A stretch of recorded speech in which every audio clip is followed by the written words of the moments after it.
You know that feeling, right? You're stuck. Love is pulling you in one direction, but fear is yanking you right back. It's this epic tug of war we all feel. But what if one of them has a secret weapon? All right, let's dive in and see what our source material has to say about this massive showdown.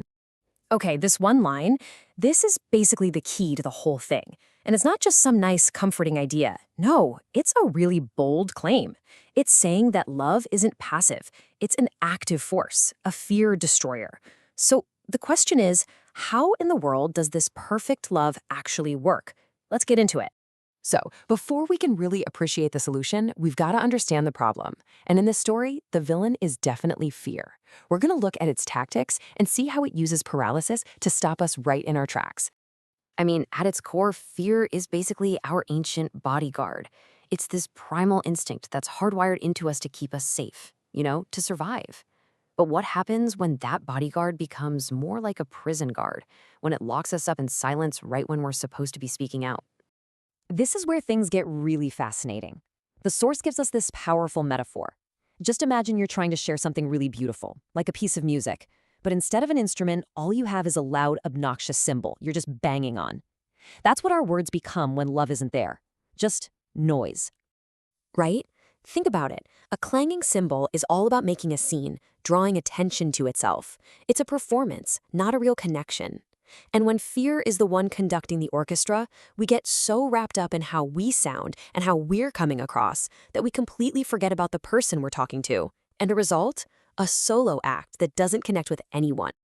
Okay, so how do we shut down that symbol? How do we stop the noise? Well, the source offers a kind of surprising answer.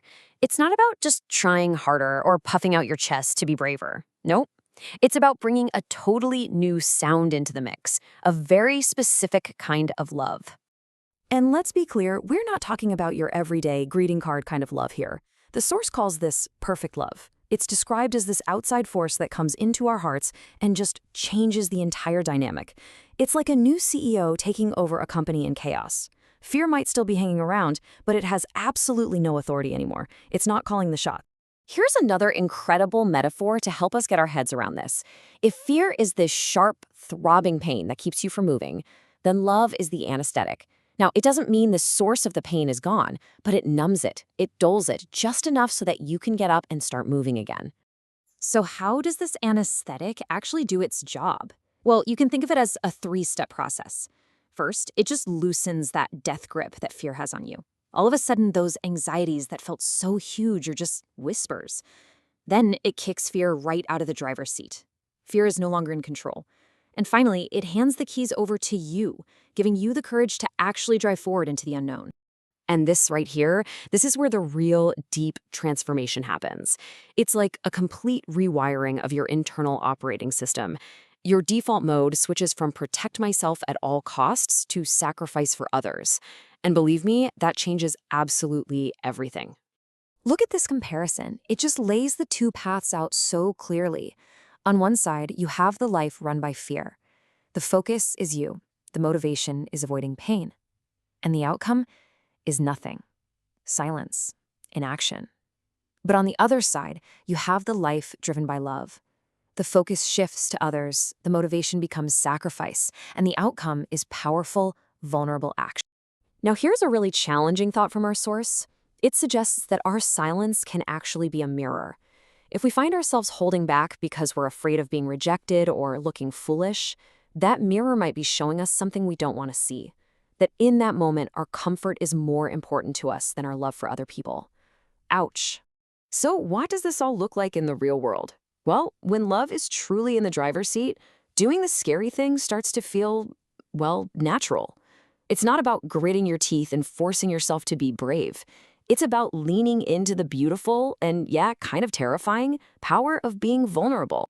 And man, this is not an easy path. It starts with a fundamental shift, choosing to see people through a lens of love, not as a threat. And from there, it's a series of courageous choices. You have to be willing to be misunderstood, willing to sacrifice your own comfort, and yeah, you have to be willing to take that risk of rejection head on.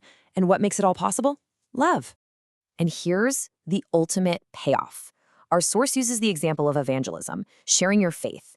When that's driven by fear or obligation, it can feel like a really awkward, high-pressure sales pitch, right? But when love is what's leading, it's not a pitch at all. It becomes a gift, something that's natural and life-giving for everyone involved. So if we boil this entire thing down, what's the one takeaway? It's pretty simple. Fear builds walls to protect the self. Love builds bridges to reach others.